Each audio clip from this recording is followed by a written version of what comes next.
लेकिन दोस्तों एक बहुत दुखद घटना हुआ था इनके साथ। जब ये मात्र 7 साल के थे तो इनकी माताजी बीमार थी और 7 साल की उम्र में ही एम्बुलेंस उपलब्ध नहीं होने की वजह से इनकी माताजी की इनके आंख के सामने में मृत्यु हो गई थी। और दोस्तों उसी दिन से इन्होंने ठान लिया था कि जिस तरह से मेरी माताजी का निधन हुआ है, एक दिन पढ़ लिख करके ऐसा सुविधा उपलब्ध करेंगे ताकि दूसरे को पैसे के अभाव में, एम्बुलेंस के अभाव में इस तरह का ना हो कि एम्बुलेंस के अभाव में किसी की मौत हो जाए। इसीलिए इन्होंने अपने सोनूपुर गांव में ममता वेलफेयर ट्रस्ट, जो इनकी माताजी का नाम था, उनके नाम से ट्रस्ट बना करके, और सामने में देख रहे हैं एम्बुलेंस लगा हुआ, ये एम्बुलेंस उपलब्ध करवाए हैं जो कि यहाँ पे मुफ्त में लोगों के लिए उपलब्ध है। गरीब लोगों के लिए लोग बस तेल खर्चा दे करके इसको ले जाते हैं और पूरा यहाँ से पटना तक जहाँ भी इलाज करवाना होता है वहाँ ले जाते हैं।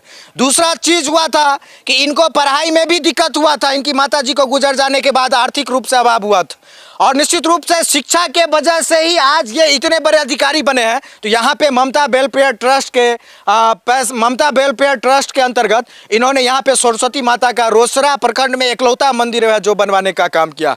और दोस्तों ये ट्रस्ट के माध्यम से साल में 2 बार 3 बार गरीब लोगों के बीच में बहुत सारा कार्यक्रम करते हैं। जैसे आज दोस्तों छठ व्रतियों के बीच में रोसड़ा के तमाम पत्रकार और रोसड़ा डीएसपी सोनल कुमारी जी को बुला करके यहाँ पे व्रतियों के बीच में ब्रांडेड का कपड़ा और साड़ी का वितरण करवाएं।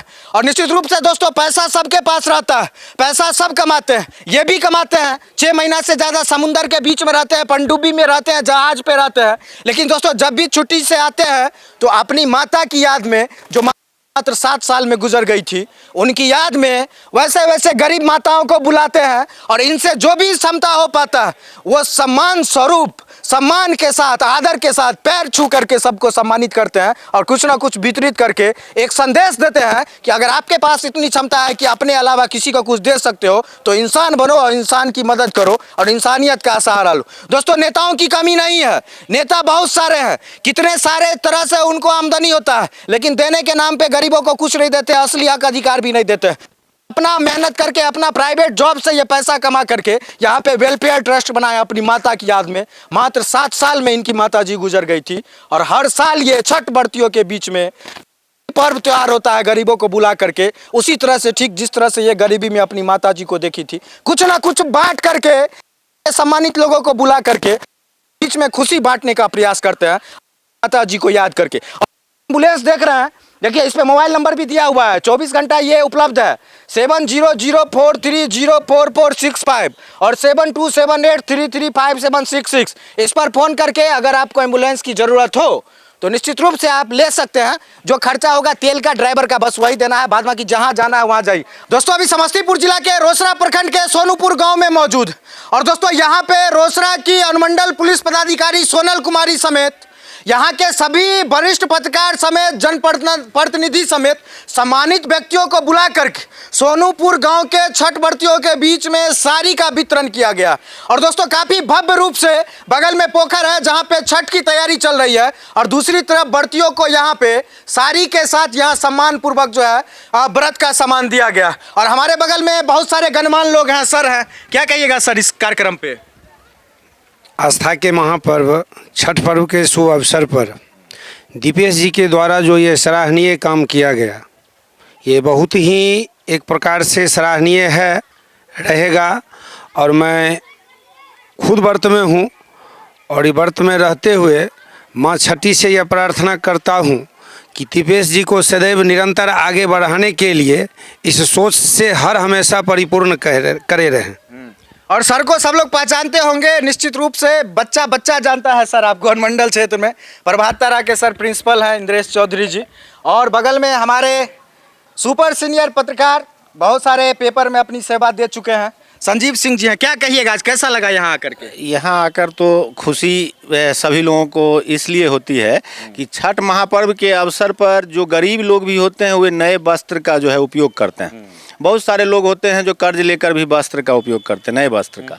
और यदि कहीं से किसी संस्था से या कोई बड़े संपदा वाले लोगों के द्वारा यदि गरीब लोगों को जो छठ व्रती हैं उन्हें सम्मान की दृष्टि से ये नहीं जो दूसरी भाषा में सम्मान की दृष्टि से यदि उन्हें नया वस्त्र मिल जाता है तो उनका दुआ, उनका आशीर्वाद वैसे व्यक्ति पर निश्चित रूपेण उनके अंदर आत्मा से निकल कर आती है।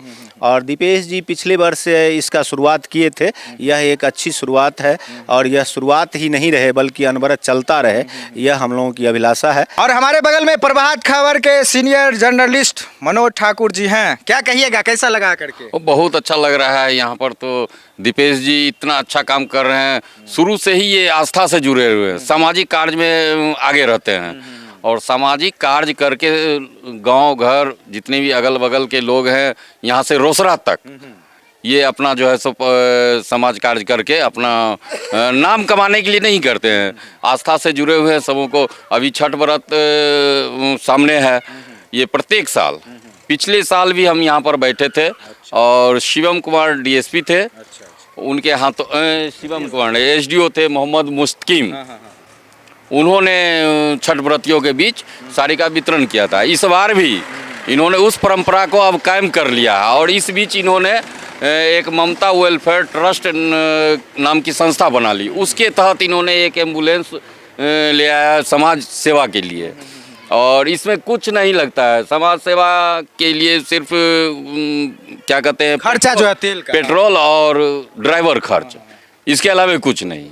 इतना दे दे लोग और ले जाए एम्बुलेंस अपना सेवा में कर, सेवा भाव है। ये छठ महापर्व के शुभ अवसर पर दीपेश जी के द्वारा यह संचालित जो ट्रस्ट है और उस ट्रस्ट के सभी लोगों को मैं छठ महापर्व की शुभकामना देता हूँ, हार्दिक बधाई देता हूँ, क्योंकि इन्होंने समाज के वंचितों, दलितों और सभी वर्गों के लोगों का सम्यक प्रकार से एक वस्त्र अलंकरण दे करके उनका सम्मान किया है और इनको सभी लोगों का सहयोग भी प्राप्त है, सभी विद्वानों का, शिक्षकों का, पुलिस पदाधिकारियों का, क्या कहते हैं, नेताओं का और उपस्थित पत्रकार महोदयों का।